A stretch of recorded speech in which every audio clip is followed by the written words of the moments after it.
안녕하세요. 세계 첩보계 동향을 전해드리는 정보인 기자입니다. 지난주에도 첩보계에서는 많은 일들이 있었는데요. 그 중에 주목되는 소식들 전해드리겠습니다. 먼저 국내 소식 전해드리겠습니다. 국가정보원이 배우 현빈을 명예방첩요원으로 위촉했습니다. 지난 7일 국정원은 이 같은 내용을 밝히면서 향후 현빈과 방첩활동의 중요성을 널리 알리기 위한 다양한 활동을 펼칠 계획이라고 말했는데요. 방첩은 단순한 간첩 색출 행위를 넘어 국가안보와 국익에 반하는 외국의 정보활동을 찾아내고 이를 견제, 차단하기 위한 모든 대응 활동을 의미합니다. 특히 그동안은 북한 간첩을 색출하는 정도의 개념으로 여겨졌지만 지난 2월 개정된 형법은 간첩죄 적용 대상을 적국에서 외국으로 확대해 북한만이 아닌 외국의 간첩 행위로부터 국익을 지킬 제도적 기반을 마련한 바 있습니다. 이에 향후 정보 분야에서도 방첩의 중요성과 임무 범위가 커진 만큼 이를 일반과 공유할 효과적인 방안이 고려된 가운데 대중에 친숙하고 이미지도 적합한 인물이 선정된 것으로 보이는데요. 실제 현빈은 2023년 개봉한 영화 교섭에서 필압된 한국인 인지를 구하고자 끝까지 고군분투하는 국정원 요원을 연기해 강한 인상을 남긴 배우입니다. 이에 대해 국정원 측은 최근 외국에 의한 첨단 기술, 방위산업 기밀 유출 등 국가 생존을 위협하는 사건이 빈발해 방첩의 중요성이 갈수록 커지고 있다며 빈틈없는 방첩 활동을 통해 국민 기대에 적극 부응해 나갈 것이라고 덧붙였습니다.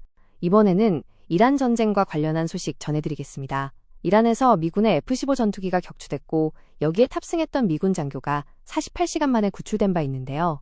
이 구출 과정에 미 중앙정보국 CIA가 시험적으로 운용해온 극비신 기술이 투입돼 큰 몫을 했던 것으로 전해졌습니다. 이번에 처음 실전 사용된 유령의 속삭임이라는 신기술인데요. 이 기술로 수십 킬로미터 떨어진 곳에서 실종자의 심장박동을 탐지해 구출에 물꼬를 텄다는 평가입니다. 지난 8일 미국의 뉴욕포스트 등은 복수의 미 당국자들을 인용해 구출 작전의 유령의 속삭임이라는 기술이 처음으로 투입돼 크게 공헌했다고 보도했습니다.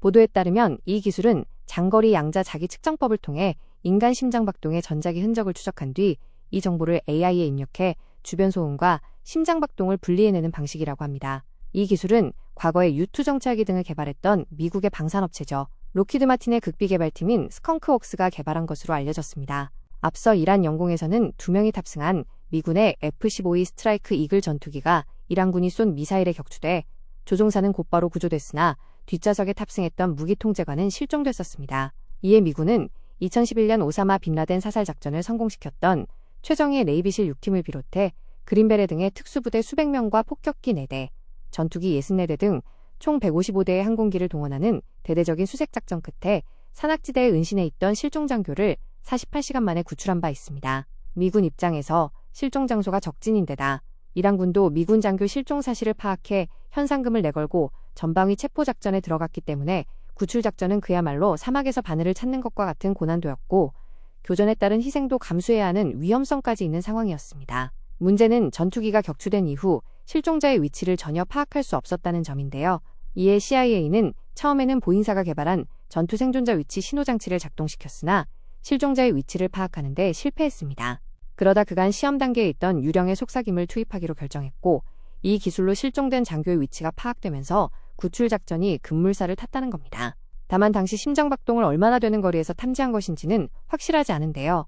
트럼프 대통령은 지난 6일 구조작전과 관련한 기자회견에서 40마일, 즉 64km 떨어진 곳에서 장교를 발견했다고 언급한 바 있습니다. 이와 관련해 한 소식통은 당시 상황이 전자기 간섭이 적고 다른 인간의 신호가 거의 없었다며 깨끗한 상황에서 심장박동을 탐지할 수 있었다고 설명했습니다.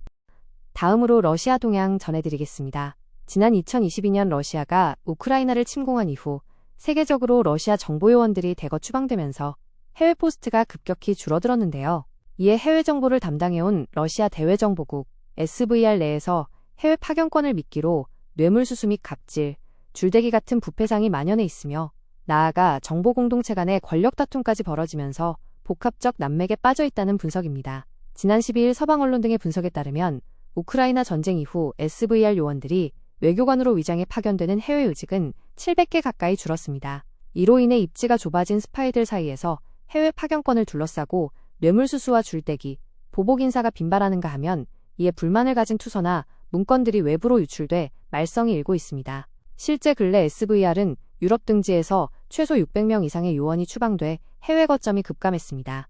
그런데 SVR의 일부 고위 간부들은 이 같은 위기를 도리어 개인적 권력 및 이권 확대의 기회로 보고 뇌물수수와 입속 챙기기에 혈안이 돼 있다는 지적입니다. 이런 조짐은 침공 이듬해인 2023년 하반기부터 눈에 띄게 불거지기 시작했는데요.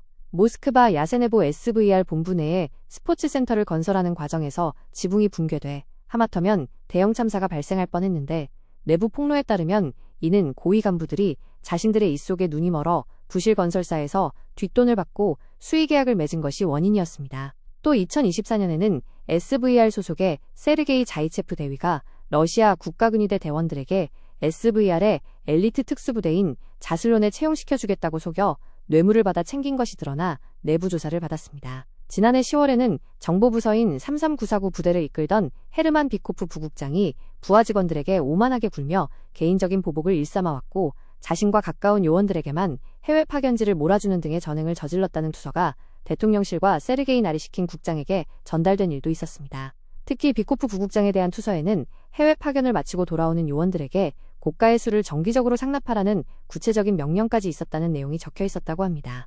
SVR에서는 그간에도 스파이 활동에 쓰도록 편성된 특수활동비와 정보원 매수 자금을 개인 계좌로 보내거나 해외 부동산 구입에 유용하는 사례가 비일비재했고 일부 요원들은 존재하지 않는 유령 정보원을 만들어 예산을 유용하는 등 내부 부패가 심각한 문제로 지적돼 왔습니다. 이런 상황에서 최근에는 본래 국내 보안을 담당하는 연방보안국 FSB가 해외 정보 수집 영역까지 세력을 확장하면서 SVR과의 비방전을 벌이는 등 러시아 정보 공동체가 각종 부정부패와 권력 다툼의 복합적 난맥에 휩싸여 있다는 분석입니다. 끝으로 이스라엘 소식 전해드리겠습니다. 이스라엘 베냐민 네타냐후 총리의 군사보좌관으로 총리의 복심이라는 평가를 받고 있는 로만 고프만 소장이 모사드의 차기 수장으로 공식 내정됐습니다. 고프만 내정자의 과거 심리전 공작 과정에서 불거진 논란에도 불구하고 네타냐후 총리가 임명을 강행하며 친정체제를 강화했다는 분석인데요. 지난 13일 이스라엘 총리실은 고프만 소장이 오는 6월 2일부터 5년간 모사드 국장직을 수행할 예정이라고 밝혔습니다. 이번 인선은 아셔 그루니스 전 대법원장이 이끄는 고위직 인사자문위원회의 승인을 거쳐 최종 확정됐습니다. 그러나 승인 과정은 순탄치 않았는데요. 위원회 보고서의 상당 부분은 고프만 소장이 2022년 골란고원에 주둔한 제210 바샨 사단장 재임 시절 벌어진 10대 청소년을 이용한 공작 사건과 관련된 논란을 다뤘습니다. 당시 고프만 소장은 17세 청소년을 포섭해 이란, 헤즈볼라, 하마스를 겨냥한 아랍어 심리전 공작에 투입했습니다. 이 과정에서 이 청소년이 기밀을 유포한 혐의로 18개월간 구금되는 사태가 벌어졌습니다.